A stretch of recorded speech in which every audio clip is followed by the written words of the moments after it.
Okay, we are live. So first of all, we want to thank everybody for joining us this evening for Marketing Masters. Tonight's panel is a session meant to inspire you to reach new heights in your marketing. Marketing is intimidating. It's constantly changing. You have to find time for it, even when you're doing a million other things. And so we're so excited today to welcome the guests that we have with us today. We want to welcome Angie Lieberg. We want to welcome Everett Smith. We want to welcome Julianne Bonds. We want to welcome Suzanne Adler. Thank you all so much for being here with us. We are streaming on Facebook. This is the first time that we're doing an event that's streaming on Facebook, and we're so excited to be doing that. Hey, Alina. Hey, Alina. So I'm going to rewind a little bit because before we started streaming on Facebook, I was saying that this event tonight is meant to inspire those of you who are watching, so you can understand that you can also do incredible marketing. And you're going to hear from 4 real estate experts here who have taken marketing to a whole new level. You're going to see what I mean in just a second. We're doing a little bit of a, hi Tracy, we're doing a little bit of a survey, a question to kick off today's panel. And so why don't we just get right into it so you can all see what you're really here to experience. So we're going to do a show of hands, and I'm going to list a bunch of different marketing methods, marketing tools, marketing channels, marketing avenues, and ask you to please raise your hand if you use these marketing channels in order to generate leads. So if you could raise your hand if you do email marketing. Okay, if you do original written content, content that you write yourself and publish yourself. Okay, videos of yourself. That's intimidating. So kudos to all of you. Property videos. Okay, Instagram. Okay, Facebook. Got it. That's a lot. How do you find time for this? LinkedIn. Okay, Clubhouse. Okay, Everett, you're gonna have to show us a thing or two. TikTok. Angie, you're gonna have to show us a thing or two. YouTube. Twitter. Okay, lifestyle photo shoots. Paid social media ads. Print advertising, such as phone booths, bus stops, out of home. Okay, postcard mailers. Handwritten mailers. Okay, and educational panels such as the one that you're on right now. I guess we can all raise it. Yes, okay. Okay, so thank you so much for raising your hand for that. I wanted to start with that exercise because it's really impressive to know that the 4 of you are not only keeping an active book of business alive every single day, but you are finding time to generate future business through your marketing, to connect with your network, to build your brand, and to put into your audience's mind the perception that you want them to have of you as a thought leader, which is so important to do that. And so let's kick it off. I want to hear a little bit from each of you about when you started doing your marketing, because I'm sure it varies. For some of you, it may have been years. For some of you, it may have been months. But why don't we start with you, Julianne? I know you've been in the business for 20 years. This year makes 20 years as a real estate agent. Okay, crazy. Tell us about when you started with your marketing. And by the way, everyone, this is just water. So I've got questions. We just want you to know it's water. Please, Julianne. I mean, I think I don't think that I actually really started doing any real significant marketing efforts until probably, honestly, as I think back on it, it really was when I came to Triplemint. And Rosana, I think I have you to thank for that, because you're such a good leader and so inspiring when it comes to what we can be doing with our businesses and how we can market. So that for me was the jumping off point. I will say that the really big shift happened last year when we were completely shut down. I personally felt very isolated, and I didn't know how to connect with people. So I started doing an interview series with people that I knew who had businesses, and it was called 10 Minutes of Bonding, which was sort of a play on my last name. And it was really for me to just connect with people. I wanted to know how they were doing. I wanted to know how they were keeping their businesses going. So it was actually, for me, just a really wonderful opportunity to connect and to help other people, promote other people and what they were doing. I think that really opened a door for me, because once I started doing that, it just led to a whole lot of other um, initiatives that were well beyond anything I'd ever done before. Mhm, mhm.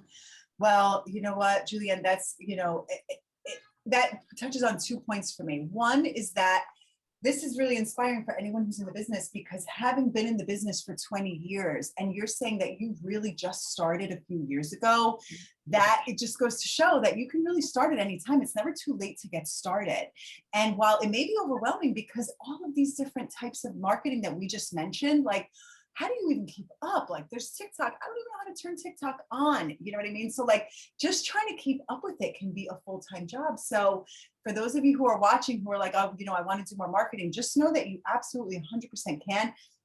And another thing that it brings up for me, Julianne, is your desire to connect with people. It comes back to what we always talk about at Triplemint for marketing. You have got to be your most authentic self, because it's going to come through if your marketing is you trying to be somebody that you're not, you trying to pretend you're into things that you're not. Nobody wants that. Nobody wants to be sold to. First of all, what people want is to like the people that they work with, to connect with the people that they work with. And if you can give that off through your marketing so that people get to know you and like you, then you're really doing things right. And Julianne, I love your series. Uh-oh. I think Alexa tells me I have a delivery here. Okay. Thank you, Julianne. Everett, over to you. Tell us about when you started with your marketing. Yeah, so I actually started in the business 3 years ago, and one of the things that I really found was just sort of in line with what I like to do, is just making videos. And I really, in the very beginning, I was just only doing rentals, and I had minute-long videos that were really focused on just things that you need to know to get ready to rent an apartment in New York City. And as I graduated slash realized that I could definitely do more than that, and I need to be doing more than that, it really kind of turned into, okay, how can I reach out to my clients in the best way possible? And I just want to like give the shout out to emails and again Triplemint for really helping me like take the whole amount of work and just really kind of break it down for myself, because it does get overwhelming if you kind of look at all of the social media platforms, plus all the postcards you want to send, plus any email initiatives that you want to do. It really can just be weighing you down. So what I find is the most helpful is just kind of focusing on the things that you really want to do and producing as much content as possible. And that for me is just doing as many videos. I always do property videos. I usually end up creating and editing my own videos, which is a gift and a curse as well. But I think even Triplemint has offered to start helping me with that editing some too. So I think that'll help me get a little bit more on top of it and producing more on the regular basis as well. That's wonderful. I love your videos. We were chatting before the call, and I was saying that, for me, even though I'm not a potential client for you, Everett, I mean, of course I am, I could potentially be, but what your videos have done for me is they've given me a sense of who you are, because before I know you, I saw your videos and I was just like, oh my God, I love this guy. And what's interesting is that more than 50% of consumers prefer video content over other forms of content. So you really are cornering that market that people are interested in anyway. So anyway, for everyone who's watching, we're going to be sharing everyone's social media pages so you can see the kind of content that they're creating, the videos that they're creating, the YouTube pages. It's, again, I think intimidating when you're just getting started, but little by little, and we're going to talk more about that, you just get more comfortable with it. Okay, Suzanne, over to you. Tell us when you got started with your marketing. I got started when I started in the business, which was about 6 years ago now. And I worked for a large firm, like a legacy firm, and I was on a team, and I wanted to try to differentiate myself a little bit. And I also felt like the marketing of this company was like didn't really fit my vibe very well. So I was trying to like create that. So I created a website, very simple website that linked back to, you know, my agent page at the company, and talked a little bit about myself in a way that was a little bit more personal than I could do, you know, in a under that, you know, that what am I trying to say here? Like The this umbrella. box. Yes, yes. Right. And then after that, I started a little blog on my website that was just talking about my things that interested me, which I live and I work in Queens, and I'm super interested in this borough. I find it fascinating. And so it was very natural for me to create content because I saw these crazy, wacky things every day and had these really fun adventures. And that was just a natural extension of that. Yeah. And, and it shows because, for example, I follow you on social naturally, and I was reading your post earlier about the Joulet windows. Is that what they're called? Z windows. Yeah. Okay. So Suzanne, you do a lot of storytelling through your social media, and that's what marketing is. Marketing is storytelling. If you're doing it right, marketing is about storytelling, which is why it makes so much sense that it has to be authentic and it has to come naturally it has to speak to your interests. And you're constantly sharing so that people can get a sense of what is Queens, and what are these homes like, and what is it like to live, and especially when you do kind of throwbacks of like, look at this old kitchen, like this is how, this is what these homes look like. Okay, amazing. Thank you. Okay, Angie, over to you. Tell us a bit about when you got started. You have such beautiful marketing as well. Oh, thank you. So yeah, I got started. I mean, I've been in the business about 4 years now. And to be perfectly honest, at first I was kind of all over the place, like trying to do everything, and realized that is not the best technique. So I took a step back and realized, like, what am I best at? What do I like to do? So I love to do social media. I know social media, I've been on it for years. So that is where I am. And so I just, during COVID and everything, I've really ramped up my social media. I make, different videos, property tours, all of that, and really have put a lot more effort into that. And it's slowly starting to pay off. So I would say, find what you like and then go from there. Absolutely. And, it's such a good point. Find what you like and go from there, because exactly, I always tell agents, if you are trying to market to, let's say you have 15 different kinds of interests, right? You have to find those interests that are also overlaid with people who have money to spend on homes. Because if you can't participate in 15 different types of activities, find the ones that you do like, but that also make sense for your business, for building your business. And so I think that really speaks to what you're saying. You can't do everything. I've been watching your videos, and you do a tour of like some of the wealthy Alpine, New Jersey, is it? I think the video has like 6,000 views.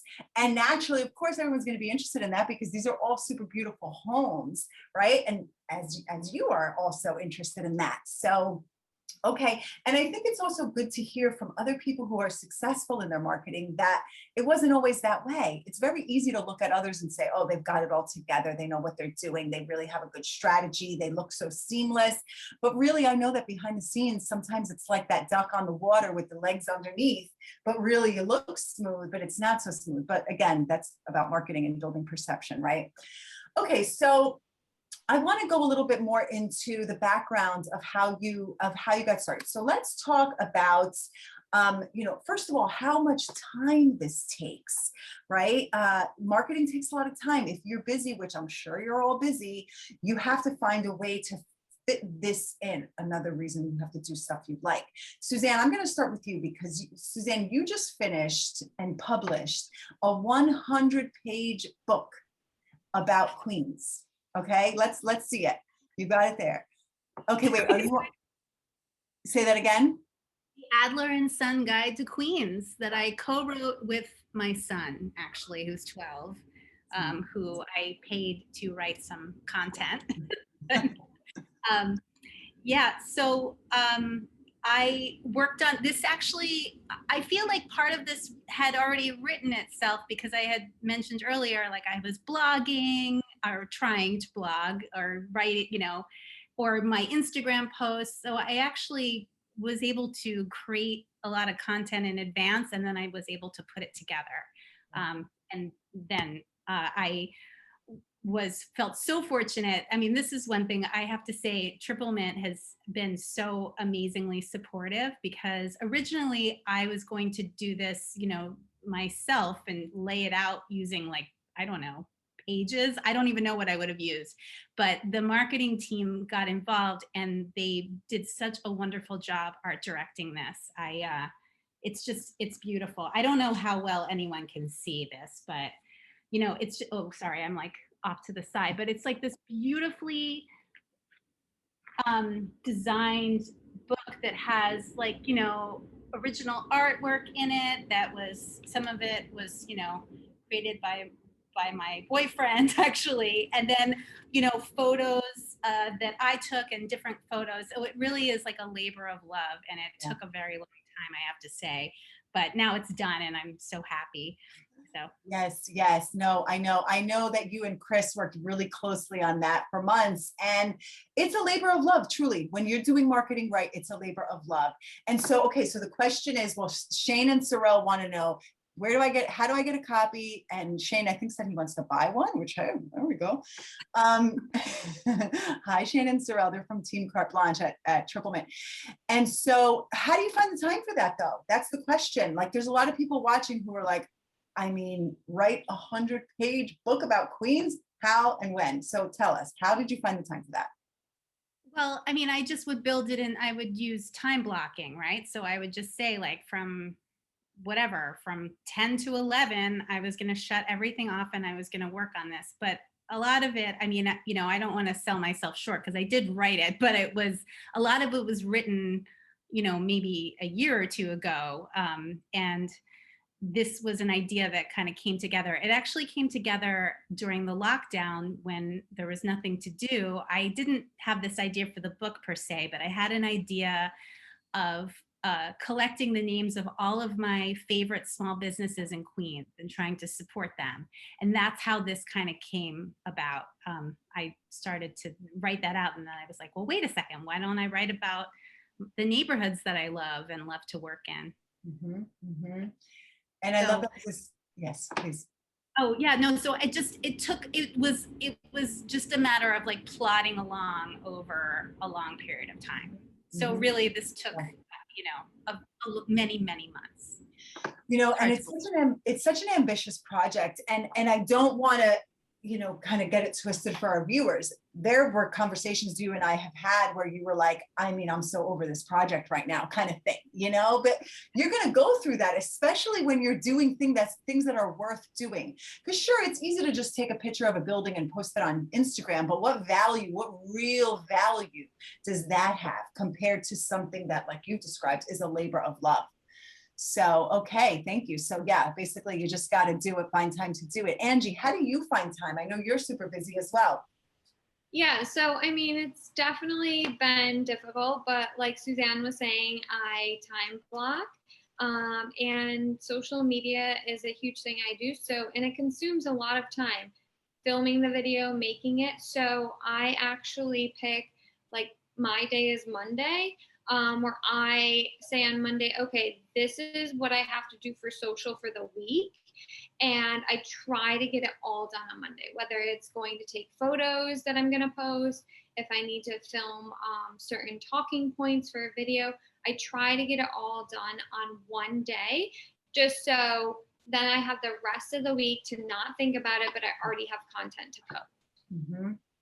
That's super smart. So do you record it all in one day? You do everything in the one day and then you distribute it after that? I try to, yeah. So, like, usually I do like a property tour. So if I'm at the property, like during the weekend showing it or an open house, I'll film that part then. And then I'll do the talking points on Monday about it. And then the same thing for I'm already ready. I already did my hair. So why not film my other video, and then if I have to go do pictures or anything. So then I have it all laid out for the week. So, Thursday I'm not running around like, oh my gosh, I need something to post today. So I try to definitely plan it and time block it and just all in one day and get it done. Super helpful. Alina has just commented that that's super helpful. So thank you. Okay, great. Everett, how about you? Because particularly it's not only that you're doing your videos, you're editing them as well. And I know that that takes quite a bit of time. How do you find and make the time for this as a priority for you? Yeah, I spend a lot of extra time in the night to do my editing. So I try to stick to business activities during the day. If I'm doing any of my, if I'm getting content, usually you want to get that during the day. But anything editing wise is usually happening within the wee hours. So I actually just enjoy doing that in general. So doesn't feel like work to me, but it still takes time. Okay, thank you. Well, Julianne, you have got so much content that you create. I'm always blown away by the amount of content that you make. I mean, and just in general, your marketing, I mean, like you just raised your hands 100 times when I was asking what you do. How do you find time for it as well? Oh, you're on mute. Yeah, sorry. I also try to, because I record a lot of videos, I try to do that on Saturdays. So, but all week long I'm collecting, I do a lot of R&D. I love doing research. I'm such a nerd. I mean, it's ridiculous. So I love to collect things. And then I have a file, electronic file. I find that really helpful because what it allows me to then do is when I'm ready to start recording or I'm ready to start writing the content for a newsletter or the drip postcard campaigns or an email about state of the market kind of thing. I already know that I have a whole folder of current material that I can mine very, very quickly. So when I'm doing like Ask Julianne, which is this thing I do on Instagram. I just collect topics all week long. And then on Saturdays, I just record a whole bunch of them. Mm-hmm. And actually, I mean, there are aspects of what others have touched on that I find that I do as well. But I do think it is helpful to have a day where perhaps you have a bigger window of time runway to kind of accomplish a lot. Okay. Yeah. I think that that's good. So it's basically essentially everyone does some sort of time blocking, basically. Yeah. Okay. Yeah. Okay. Yeah. And so now here's the thing, marketing doesn't always work right away, and that can be pretty discouraging. How do you encourage yourself to keep going when that's the case? Everett, starting with you. Well, I think one of the things that is, besides just doing it anyways, it's more of what else am I doing in order to stay in touch with some of the people that I'm marketing to. And generally that'll be phone calls during the day to my past clients. Just saying like, oh, hey, did you see the video that I sent out in my last newsletter? Or, just things like that in a check-in. If not, or if there's something that I know is relevant to someone, it's just a simple text to them saying like, hey, what's up? Just was thinking about you and I saw this in the news, or I made a video about this. You should check it out. Mm-hmm. Mm-hmm. So Okay. when you're going forward, it's just remember to take steps to touch back with people, and you just got to continue doing it. There's no, I think everyone kind of imagines going viral on social media from like the very beginning. And I don't think that it happens. It definitely happens, but that's never the mindset that you should go into it with.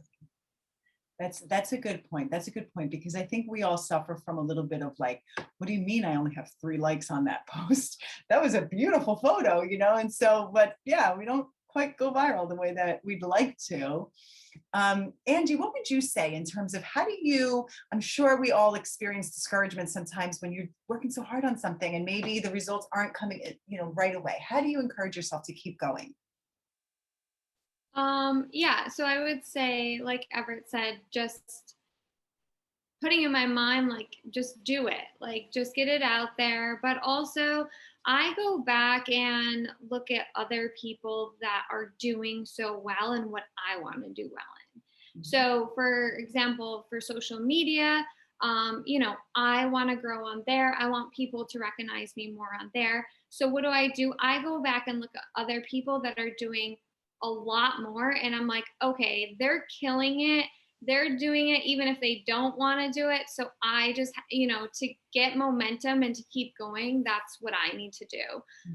So looking for other inspiration and figuring out, what they're doing and just keep going because they're seeing the fruits of their labor happen.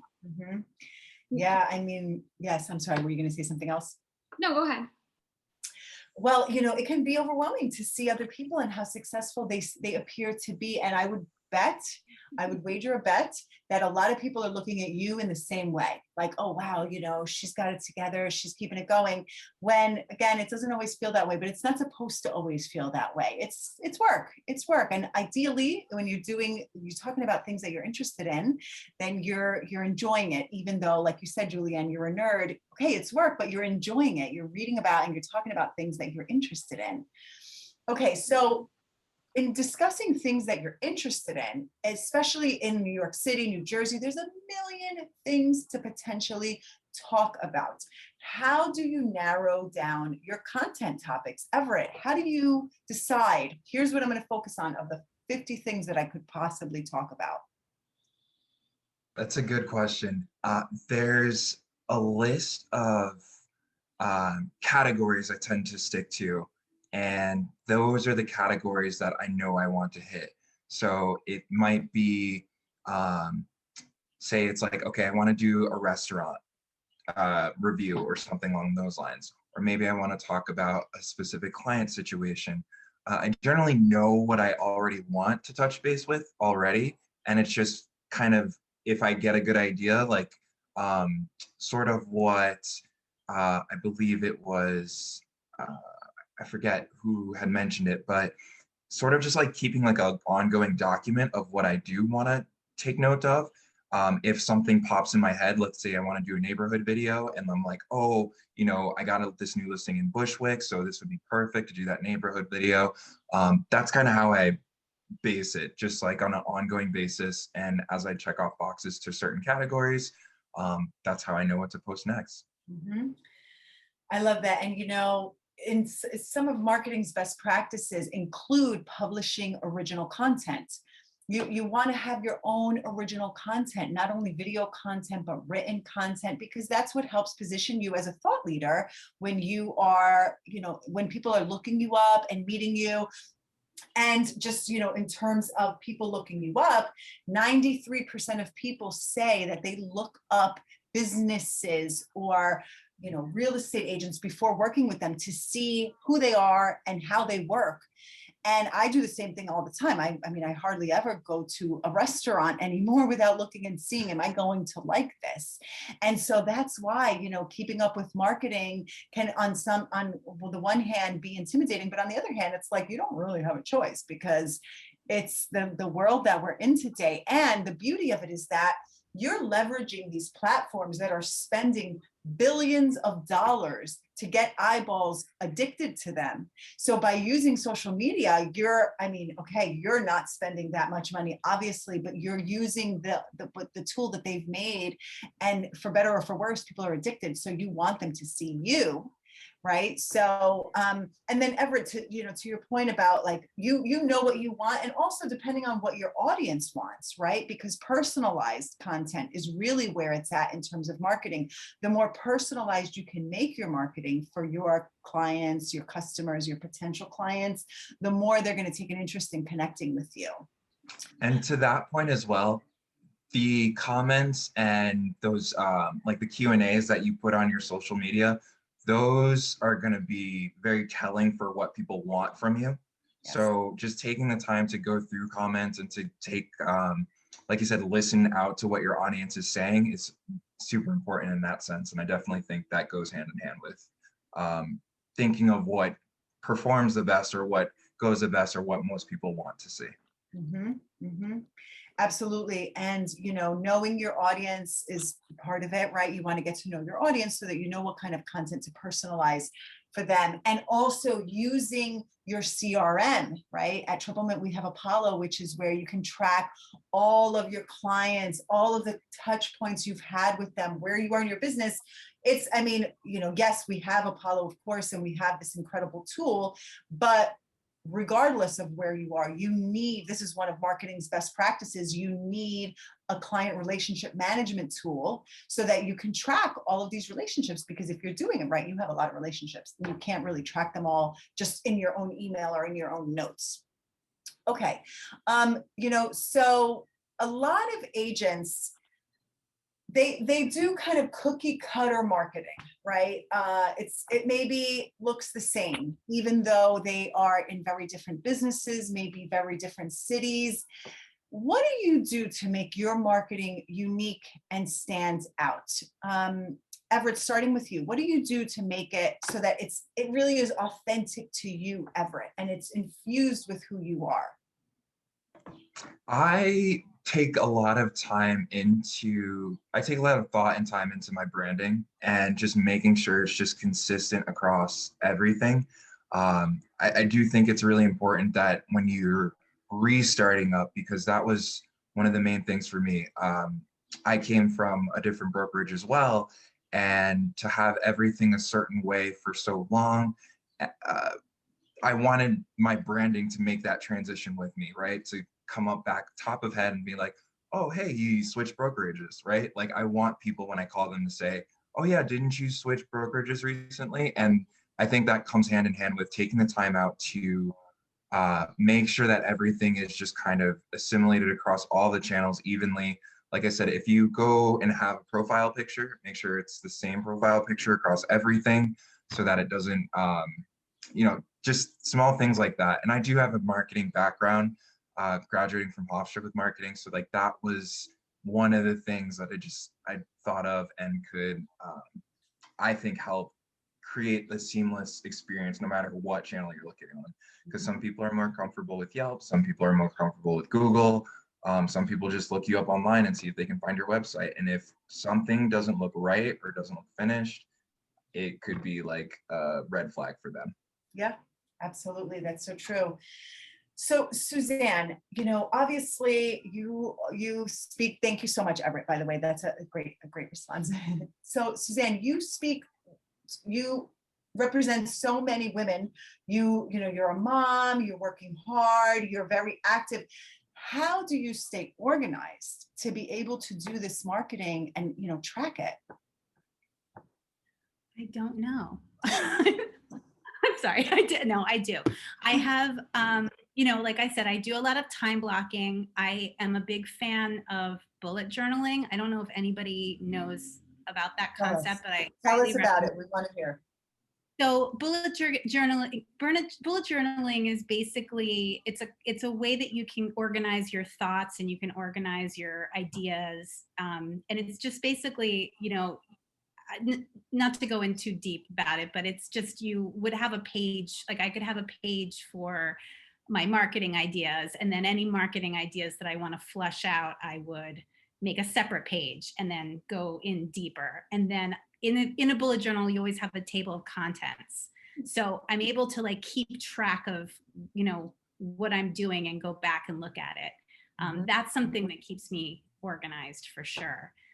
I also think that I do a lot of thinking, like when I have a dog and I have to walk my dog, and I'm walking around my neighborhood, and that's a time where I can, create social media content a lot of times just by being out in the world. Okay, that's great. And Julianne, over to you, because especially with, just the volume of marketing that you do, how do you stay organized?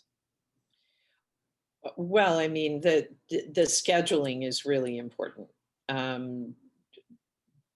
We built out a schedule for, with deadlines of when things are due, and that I think is where um, I kind of backed into how I was going to deliver all of this by creating this schedule. So once we realized how ambitious this was, uh, the question then becomes how to track it, how to sustain it.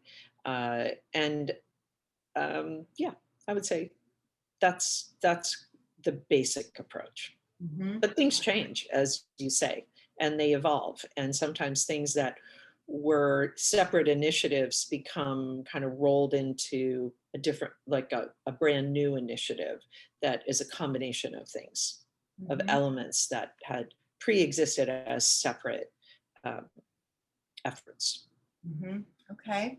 Okay. Yeah. I mean, I'm sure it takes quite a bit of planning and time, and I know you're such a planner, and so having the plan set is huge. Is huge. Okay. Okay. I want to shift gears just a little bit, because this is something we always talk about at Triplemint in the marketing department. Oh, Alina, we'll get to your question. Thank you so much. Okay. And that is that we always talk about your brand being the best version of yourself and how you want to be perceived while being authentic.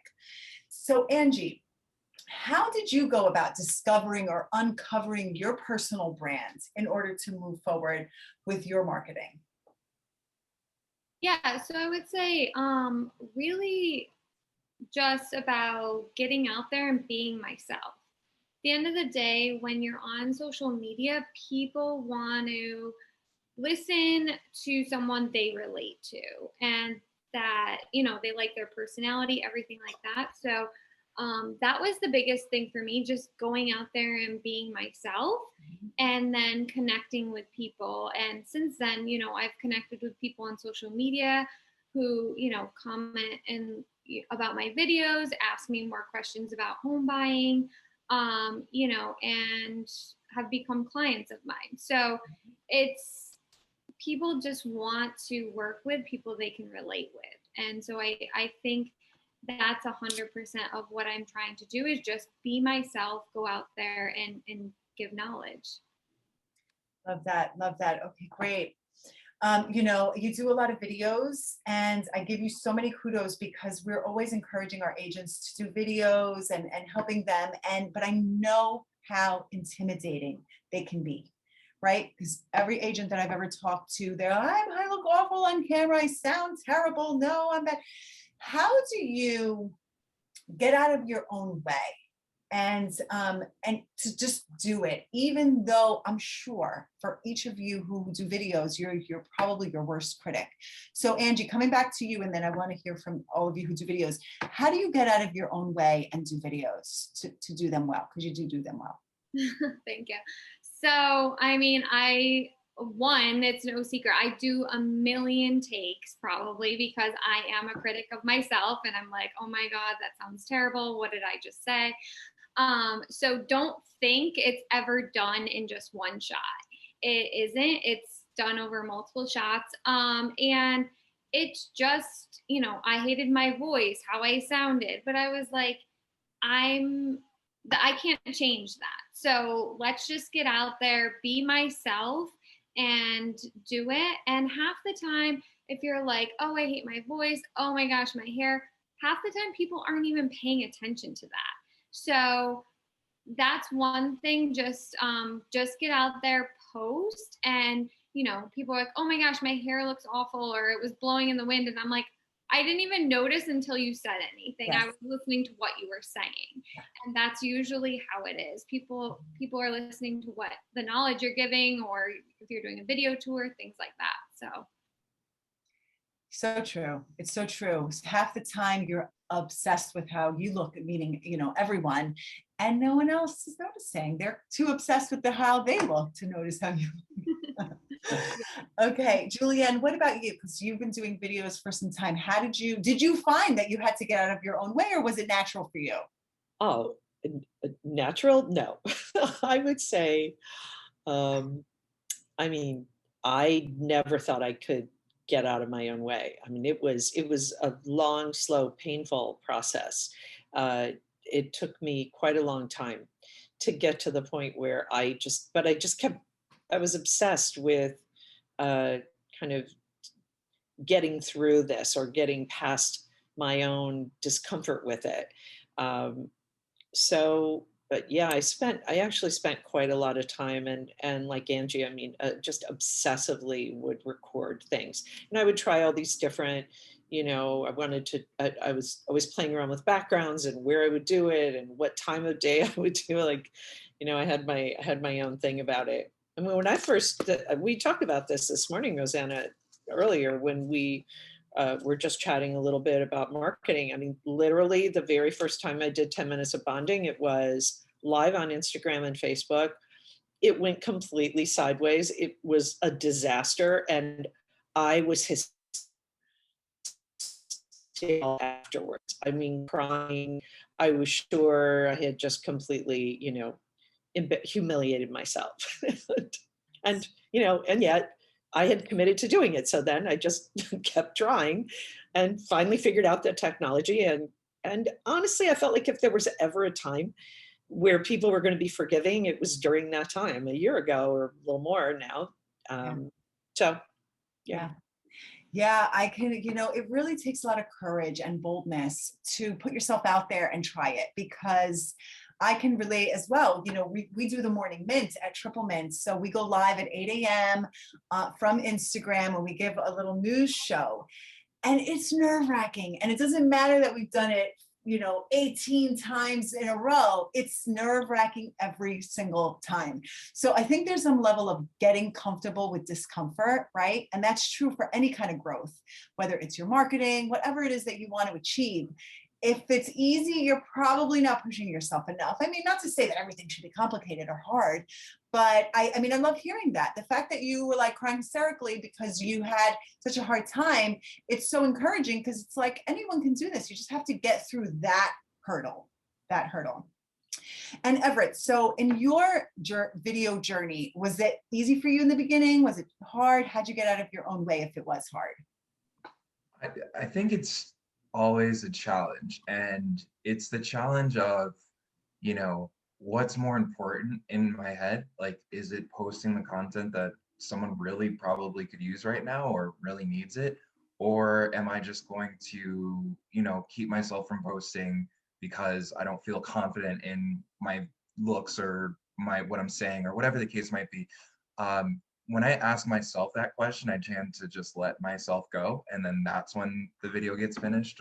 But that feeling, I don't really ever think totally goes away. Or if it does, you're just so, like you said, you're so comfortable with that feeling of uncomfort that you're just ready to publish and post whatever it is that you have that like you said, the world is going to accept.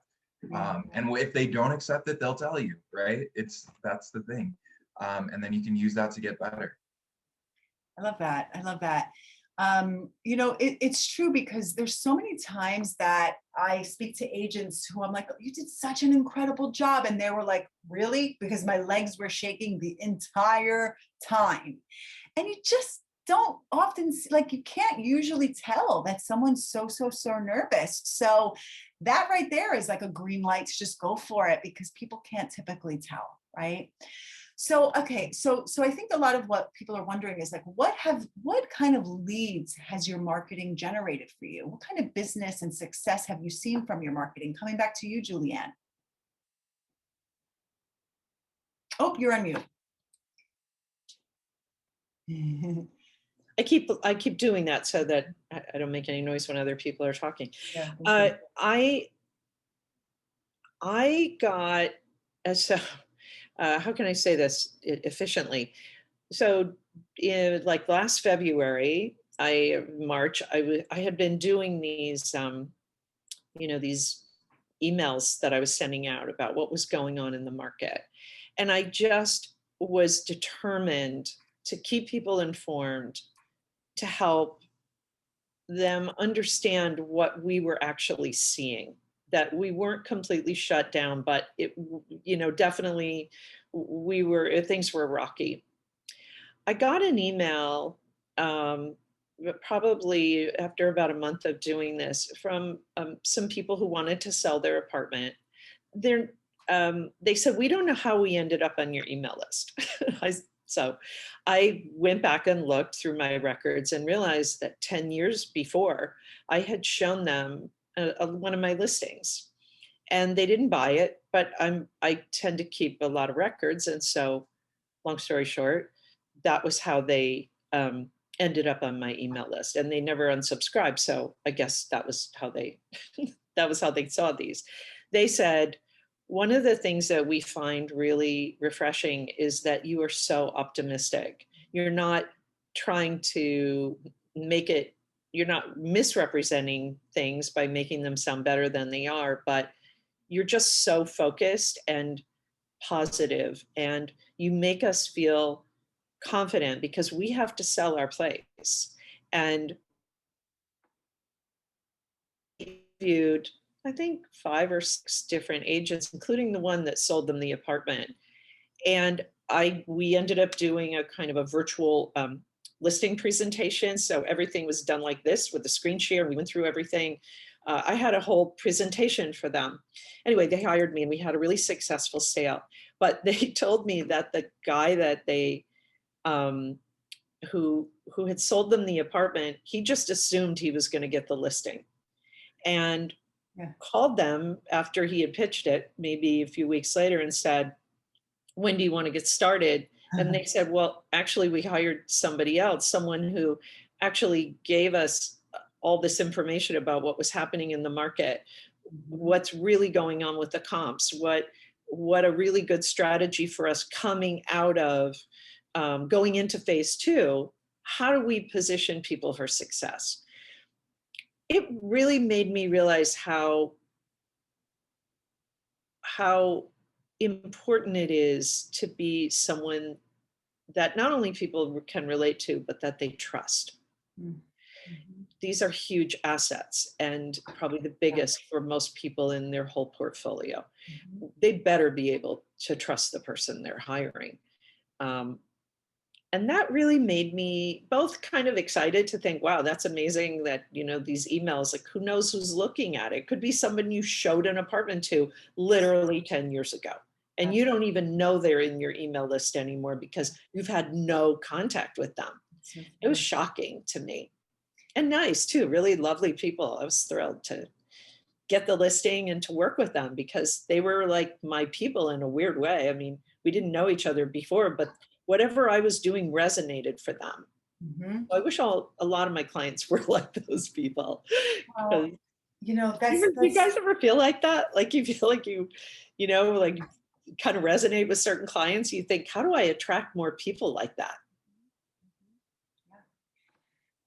Well, I mean, I think by doing what you're continuing to do, right? They were attracted to you because they felt that resonance with you, and they kept you in their emails because they liked you. And that's, again, another point why it's so important to continue doing your marketing, because you don't always know who's paying attention.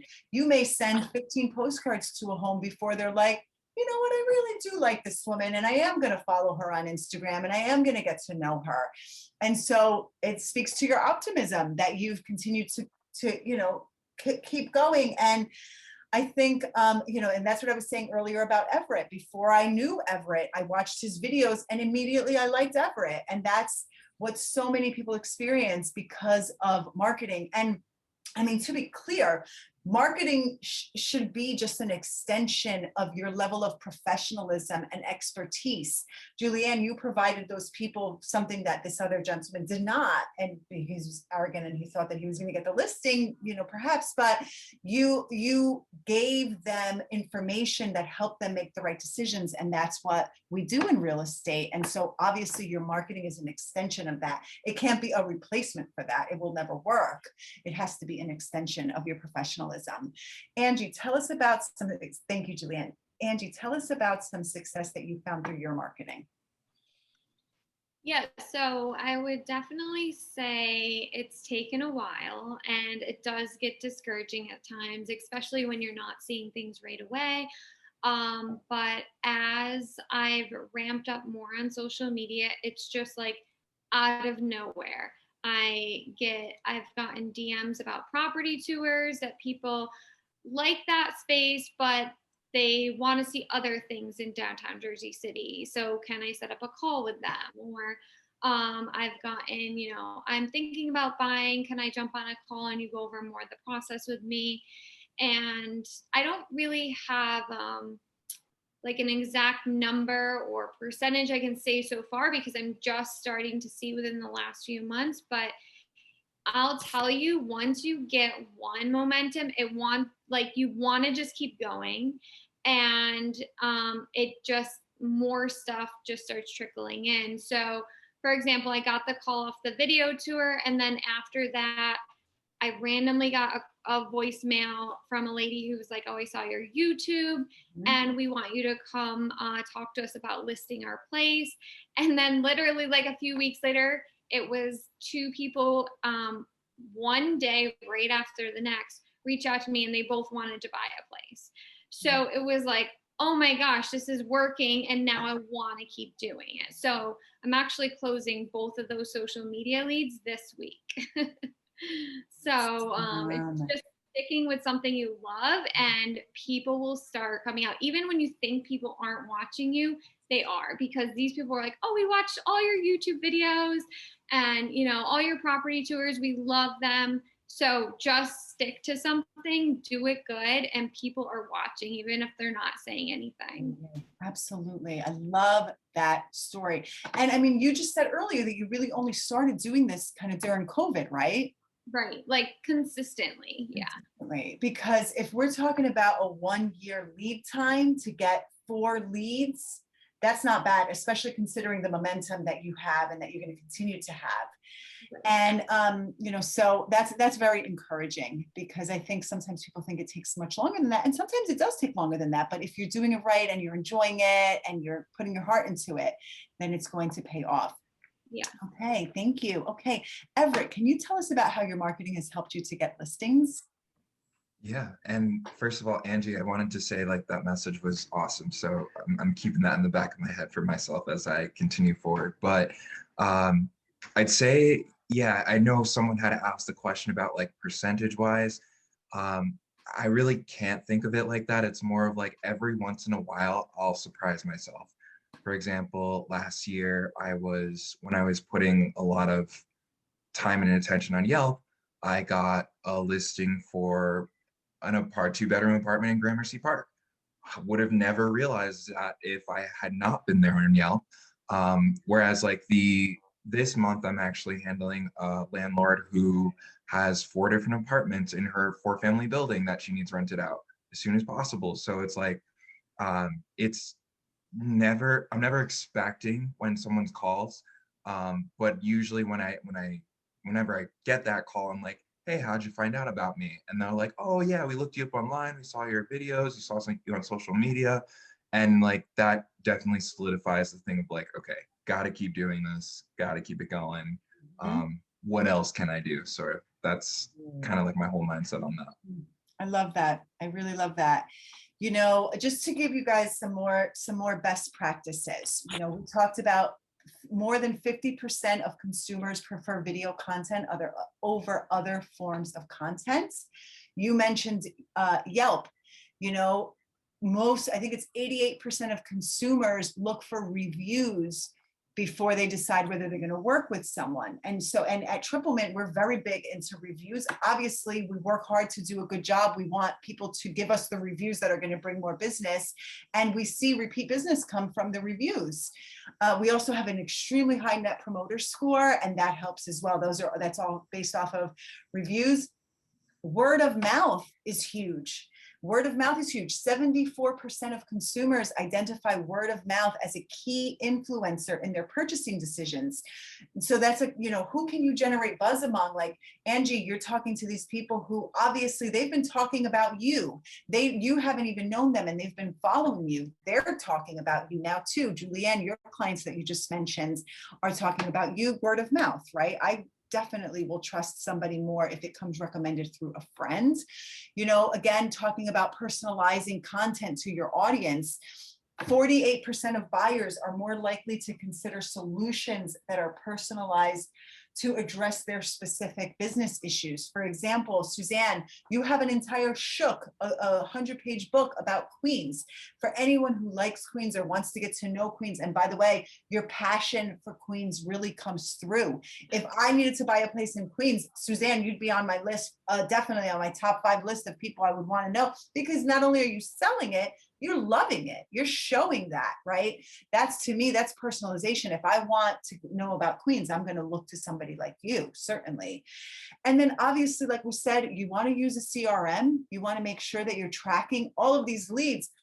When I started as a real estate agent in 2005, there was no real tracking. There was no real marketing other than like the occasional free Craigslist ad that you could put up yourself, you know, and or maybe like you could place a $25,000 ad in New York Times with 7 other brokers if you wanted to. But now you have, you know, you have so many options and you have to keep track of all of these people that you've been doing business with for so many years. Another really great way that's considered a marketing best practice is to be active on forums, social media groups, WhatsApp channels, you know, where the people like, I mean, do any of you participate in like social media forums that have been beneficial to you, or do you participate? Suzanne? I'm a moderator of the Buy Nothing group. I don't know if anyone knows about the Buy Nothing groups. They're on Facebook. And I'm not a Facebook user, but I go on for that because it's a gifting economy forum where everyone within a certain radius can give or receive items that are good and nobody wants anymore or needs. And so that's been a way that I've been able to like get my name out there. You know, I'm one of the moderators, and so someone could click on me and they could say, okay, she's an agent at Triplemint. And they could go from there, find my website, you know, but it's like a non-intimidating, non-salesy way for me to just have my name out there. Yeah. Yes. Angie, were you going to say something? Oh, okay. Yeah, I think, you know, to that point of like a non-intimidating, non-salesy way, again, speaking from experience as a former real estate agent myself, I never liked to say that whole thing. And remember, if you know anybody who's looking to buy, sell, or rent, make sure you tell them to contact me, you know? And yes, of course, you have to sell yourself. But the reality is, when you're doing good marketing, you're selling yourself through your marketing without having to say those kinds of things or having to make people uncomfortable by them feeling like you're trying to sell them something. Like nobody wants that, you know? So these marketing best practices are really a way to boost your business. And one last thing before we go to Q&A, which I can't believe it's already been an hour. Like, how did that happen? Is, you know, handwritten notes and thoughtful gifts. We talk about surprising and delighting your sphere of influence, because yes, technology is important and we put a huge value on technology at Triplemint, because I mean, look at the world we live in. You need to use technology to advance everything in your life, and from your career to your dating life, potentially to everything, right? But that personal touch that we all crave, it's so alive, and that is never going to go away. So you have to have that mix of old fashioned, just human connection, and new technology, advanced social media and everything like that. So how do you add, for anyone who can answer this, how do you add a personal touch to your interactions with people so that that human connection stays alive? I mean, I can go. So I love to stay in touch with my past clients, because now I'm getting to the point where I'm getting referrals because I've been in the business and worked a good amount of people. But one thing I do is I always remember their birthday. So I always ask them their birthday, and every month I send out like this year. So this year I'm doing insomnia cookies. And for every one of my clients that had a birthday in May, I send them insomnia cookies with a note. And I get so many people that are like, this is so amazing. Like, our friends were over and they were like, our real estate agent never sent us anything for our birthdays, but they'll text me, they'll post it on their social media and be like, my real estate agent is the best, look what she sends me. And it's passing word of mouth. I've gotten referrals from people from that, not necessarily from sending them birthday treats, but it's just constantly reminding them that you're there for them if they need you, and you're always thinking about them, and you appreciate, them giving you business. So I love that. And it's, because that comes from an authentic place in you, Angie. Like, obviously it's your nature to want to keep in touch with people and to want to make people feel good. So sending them cookies is just an extension of who you are. It's not necessarily like a marketing ploy. It's just a natural extension of who you are.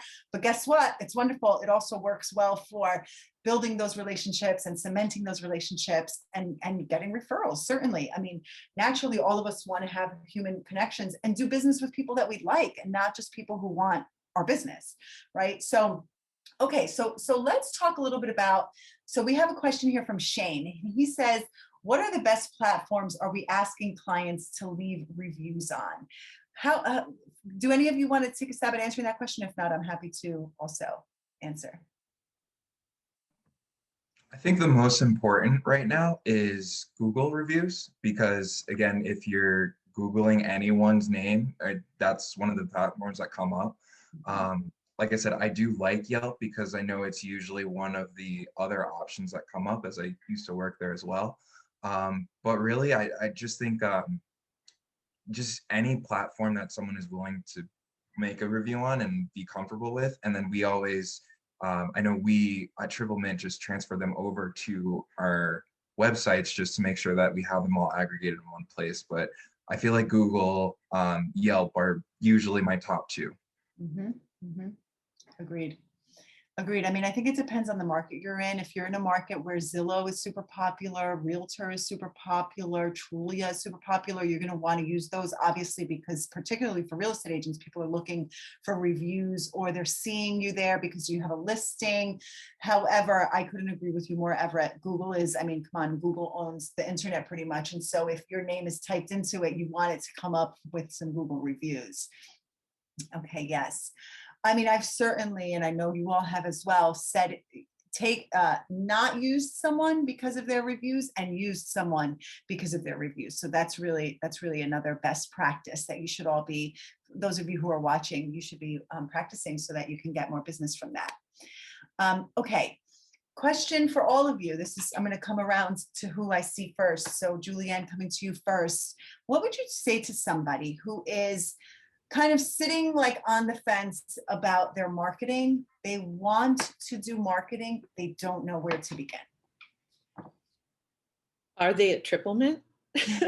Yeah, if they're at Triplemint, they know where to begin because we do. Oh, all right. I was going to say, if they're at Triplemint, I would just tell them to go talk to you. But I think, I mean, I think it can be overwhelming trying to get started because it feels pretty vast. There's so many things to do that it can feel overwhelming. So I guess I would say pick one thing and decide you're going to commit to that one thing. I think it's as good as a way as any is getting started. It's certainly, I mean, maybe I'm just basing it on my own experience. You know, I started with one thing, then I kind of started building on that. That led to something else. I think that's a good way to go. So too, I agree with you. Okay, great. Thank you. Suzanne, what would you say to somebody who is on the fence, doesn't know where to start? I think the most important thing to do to get started is to have fun. Like, you should just figure out what you're into and what makes you happy and what excites you, and then kind of run with that. And then everything else will fall into place. But I think marketing, sometimes there's pressure, could feel like a job.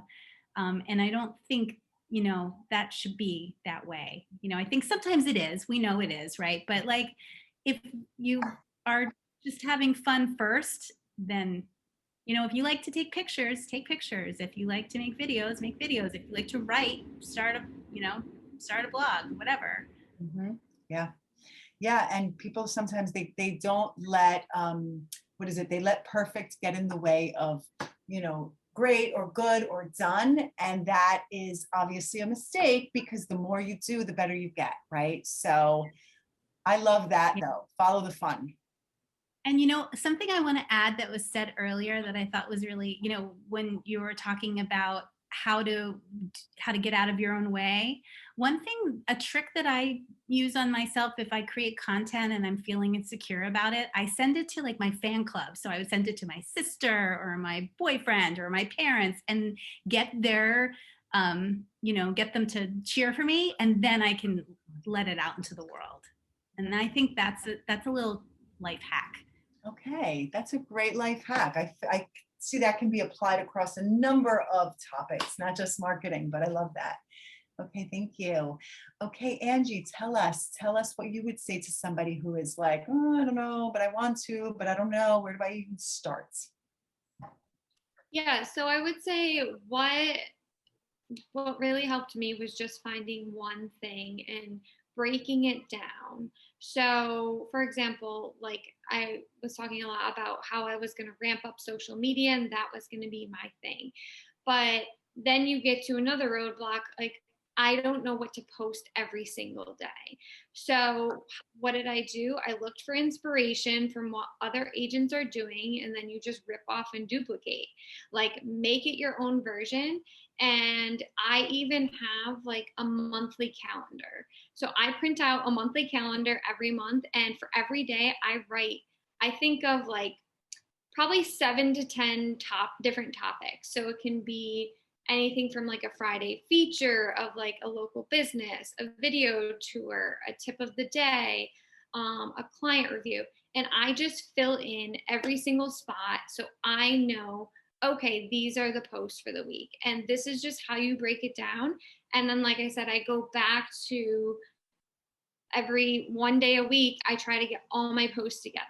So it's just breaking it down into little steps, because when you take on something, for marketing, it can feel overwhelming and you feel like you're constantly at roadblocks. So just pick the thing you like and really break it down. Love that. Such a nice theme that we have here. I think everybody's agreeing, and it comes back to what we always say. You want your marketing to be an authentic version of yourself. You don't want to put out this fake persona. That's not going to attract anyone you want to attract. I mean, not in the long run. Okay, Everett, what would you say to somebody who's kind of on the fence, doesn't really know how to start? I would ask them, are they looking for an accountability partner? And one of the things that has been a godsend for me is just having a friend or having a partner, having another agent in the business who is on the same path as you. They're looking to do the same kind of things you do, and then just connecting with them and saying like, hey, do you want to like keep each other accountable? I find that groups like that or working with other people can be not only inspiring, but also you can create even more ideas with that, collaborations through that, just different ways to even grow yourself even more. So yeah, that's great. And like you said, you collaborate and you get different ideas from each other. And Angie, you said the same thing about, get inspiration from other people. There's this great book called Steal Like an Artist. And it's all about how every inspiration that anyone has really ever had is from someone else's art, and so don't feel like you're doing something wrong. You're going to make it your own. Obviously, you need to make it your own. You can't just like copy paste. But I think that there's a lot of truth in that. Okay, we have a couple questions from our guests. Alina, hi Alina. She wants to know, are there any social media, any apps you find easy to use for social media? Anything you maybe use for scheduling or anything else that you'd like in terms of apps? So I just got this one called Hero Post. I'm still in the process of like figuring out, and it doesn't do everything because it's still kind of new. But it's very similar to Hootsuite if you're familiar with that, but it's just not on the monthly basis. It's just like a one-time fee.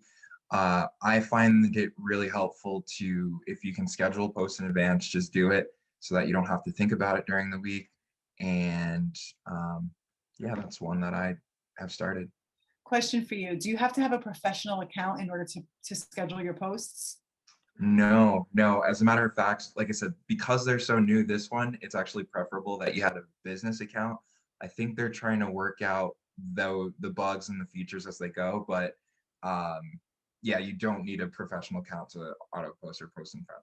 Got it. Okay, because I know with Later, for example, which I was trying, if you don't have a professional account, you don't actually post. You get an alert and then you can post, which that's okay, but it sounds like, what was yours? Oh, Hero Post. Okay, that's interesting. Okay, thank you. And then Hootsuite was the other one that you referenced. Hootsuite. Yes. Hi, Michelle. Okay, and then Hootsuite is very good, but it's just like I said, monthly cost is kind of up there. how much? I think it's like 50 or 60 For the month? Yeah. No, that's too much. That's too much. That's a 1-year fee, not a 1-month fee. Okay. And we have another question here. Does anybody else have any other apps you want to share? No, I don't. use Lightroom. So Lightroom is really good if you want to edit photos and have consistency on your pages. You can make one template and then all you literally do is copy, and then when you upload a new photo you paste it and it gives you the same exact settings, and then you can play around with it. But if you have a really dark photo and you don't want to do it on Instagram, Lightroom's really good because then you can just download it to your phone for any marketing material. That's cool. Okay, very nice. Reggie, hi Reggie. Reggie's saying, is Mojo or similar apps good? Do any of you guys know about Mojo? Oh, Everett, you're on mute.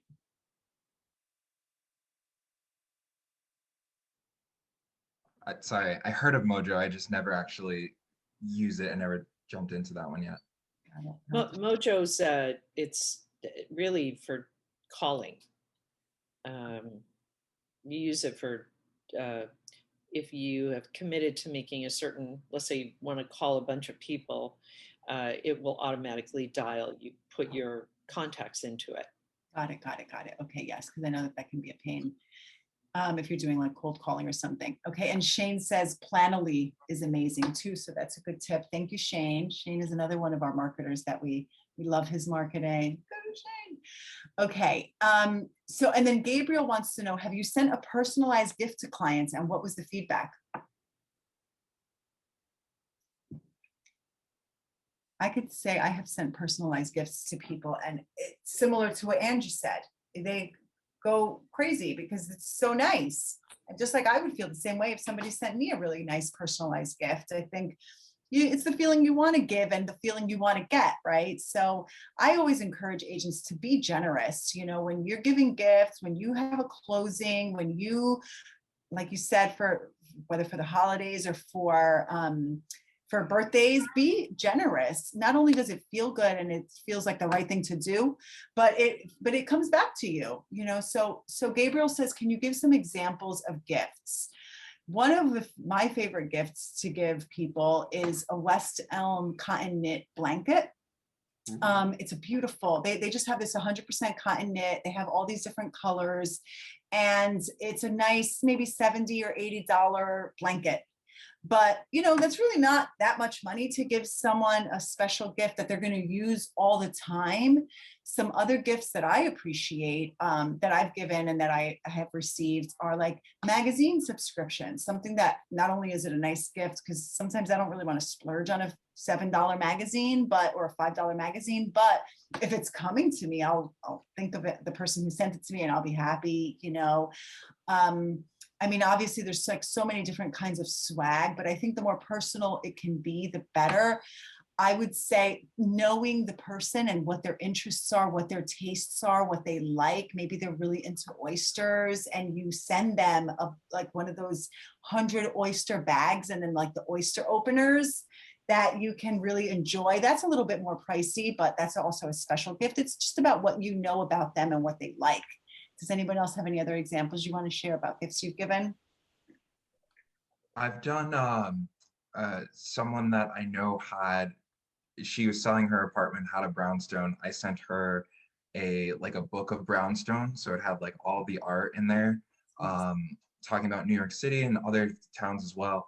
And then I've for another client who it was her first home that we were selling, it was basically like a hand sketched portrait of the apartment, and like, again, totally personalized. I thought that was a really awesome gift, and she like called me like super ecstatic, like, oh my god. It was so awesome. That is a great gift. Suzanne, what were you going to share? When I have buyers who are moving to Queens from other boroughs, I usually give a framed map of Queens, and I get it from this guy that I met on Etsy, and he personalizes it for me. So if they bought a place in Sunnyside, the Sunnyside area of the Queens map, he puts it in yellow for me. Or if it's Forest Hills, he puts it in green. And that's how, and everyone loves it, and they always hang it in their house, and they send me photos of it. And then another thing I do, this is more for like rentals, but when I first started my website, one of the first things that I did was I noticed that there was no Queens related merch. And so I hired somebody to help me with logo design, and I made some logos for different neighborhoods based on like where I did my work. So and actually I just got a shipment, so I can show you guys. So I have Elmhurst. I just sold a place in Elmhurst, and that. And then I have, Sunnyside here. I don't know where it happens in Sunnyside, but here's Jackson Heights. Adorable. Wait, I keep getting so adorable. And we can buy them on your site, right? Adler and Sons. Yeah.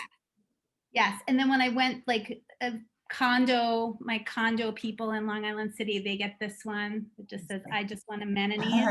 Cute. Anyway, that's like the kind of stuff I do. It's really inexpensive to make, and everybody loves it. They always comment on that. And I've gotten referrals because of that, interestingly. Like, you should hire her. She gives you a bag. I don't know. Or a mug. Like stuff. It's true. Personal touch. It makes an impact, makes an impression. Yeah.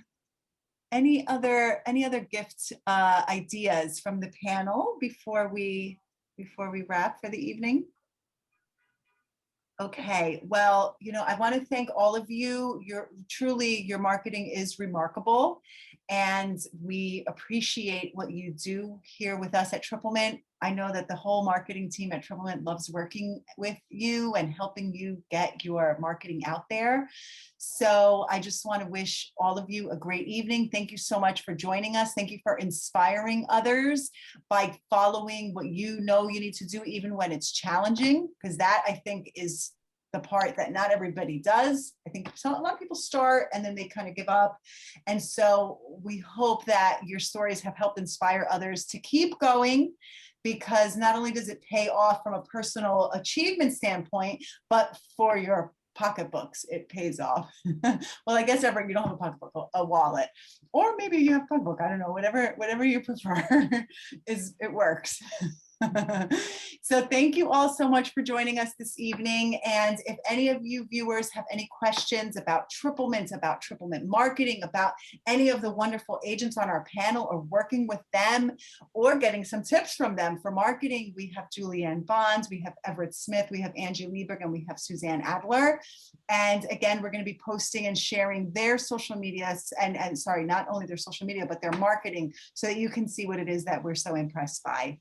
So thank you, everyone, and I hope you all have a good night. Thank you to our panelists. Thank you again. Have a great one.